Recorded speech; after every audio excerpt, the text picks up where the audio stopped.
আৰু এইফালে চাওক ভিতৰৰ ফালে হয়তো মোবাইল এলাও নাই মই জনাত, কিন্তু এনেই অকণমান যিটো পাৰিছোঁ মই ৰেকৰ্ড কৰিবলৈ ট্ৰাই কৰিছোঁ আপোনালোকক। চাওক চাওক চাওক ভিউটো কেনেকুৱা লাগিছে চাওক আপোনালোকে। ভিতৰত যিহেতু মোবাইল এলাও নাই, বাহিৰতোকে অকণ দেখাবলৈ চেষ্টা কৰিছোঁ কেম্পাছটো কেনেকুৱা হয়। মোৰ লগৰকেইটা আৰু এইটো ভিউটো চাওক কেনেকুৱা।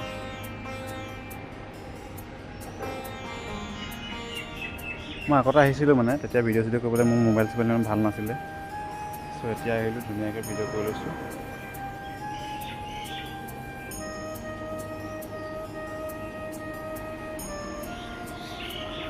চাওক এইটো অ'পেন প্লেচ হয়, তাতে আপুনি ফটো চটো মাৰিব পাৰে সেইফালে।